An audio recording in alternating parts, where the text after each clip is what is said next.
Il y a une contrainte que vous êtes imposée depuis le départ, c'est celle de ne pas aller vers les grandes tables ou dans les grands restaurants ou des cuisines de palace. Alors, c'est pas une contrainte, c'est un choix, parce que tout simplement les cuisines de palace et les grands chefs étoilés figurent dans toute une série de guides qui existent déjà, qui vont du Michelin au Gourmillot en passant maintenant par d'autres guides suisses, et parce que la gastronomie haut de gamme, elle a toujours attiré des observateurs qui les mettent en valeur.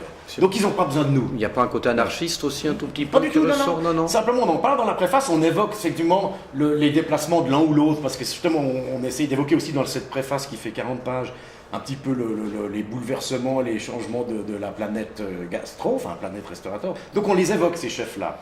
Mais nous, on n'a pas besoin d'y aller, parce qu'ils n'ont pas besoin de nous, tout simplement. Nous, on essaye, le créneau de notre bouquin, c'est du petit bistrot de quartier au bistrot chic branché, mais pas le grand gastro. Il y en a quand même un ou deux qui ont été étoilés, mais qui tout d'un coup, par exemple, ont changé de catégorie, ils sont décidés de faire... Il y a un terme que je déteste aussi, qui est d'une branchée en 2013-2014, c'est la bistronomie. Voilà. Je ne sais pas ce que ça veut dire, la bistronomie. Il y en a un chef célèbre qui avait pris un bistrot de quartier pour faire la bistronomie. On payait son verre de rosé 9 balles sans être prévenu. Là, du jour était 24 balles et ça ne le méritait pas. Dehors. Mais, curieusement, il est parti.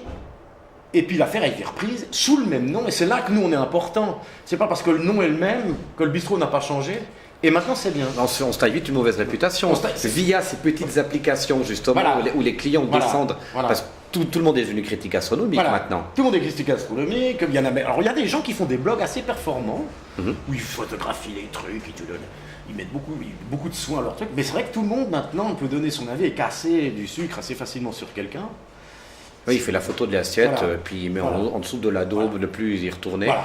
Et c'est un peu court, jeune homme. C'est un peu court, voilà. Donc nous, on essaie quand même de retourner au moins une deuxième fois, et puis de vérifier avant publication que les choses n'ont pas changé, parce que parfois on a écrit un texte une année à l'avance. C'est la différence entre un bouquin et l'immédiateté. Ça vous a jamais attiré quand même de se dire, tiens, si on faisait une version numérique, ou au quotidien, ou chaque semaine on met nos coups de cœur, et puis... Je vais nouveau être très franc avec vous, on en a beaucoup parlé avec notre éditeur, Slatkin, on voulait tous faire une version numérique, en se disant, si on fait une version numérique, on va pas mettre tout le bouquin, parce que nous on veut quand même vendre des livres, c'est normal.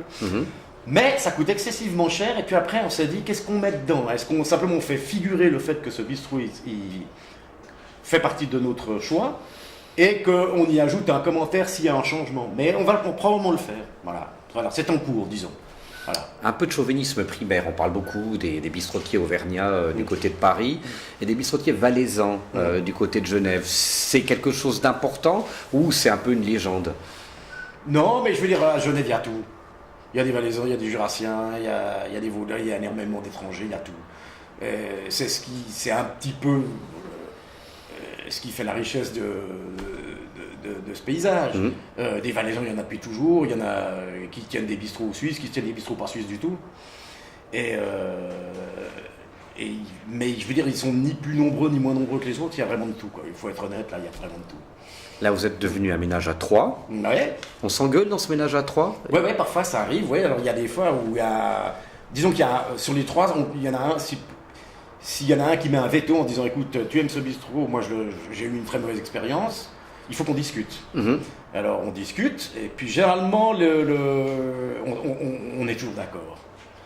On a même toujours été d'accord. Mais s'il y a un droit de veto, c'est pas un droit de veto, mais on va exercer notre opposition contre les deux autres, par exemple, parce qu'on a eu une mauvaise expérience. Si la personne nous convainc, enfin ceux qui sont allés, que généralement ça se passe bien, on lui donne une chance quand même, quoi. Marie, la petite nouvelle, elle dit qu'elle vous bassine avec les vins nouveaux. Ouais, alors parce qu'elle aime bien les vins nouveaux, sans soufre, etc. Ben, vous savez, en Valais, vous avez aussi fait des expériences en sans soufre, comme partout. Moi, je trouve que dans les sans soufre, il y a du bon et du mauvais aussi. Donc pour moi, c'est pas un critère absolu. c'est le soin qu'on apporte à la fabrication de ce vin. Donc vous devez la recadrer un peu pour lui dire faites Non, gaffe t'as à pas la l'effet de recadrer, mais mode. disons pour elle, c'est un critère d'intérêt pour un restaurant. Mhm. Je dis, t'as raison au départ, mais moi, c'est quand même l'assiette qui compte aussi, quoi. Voilà. Accessoirement. Accessoirement.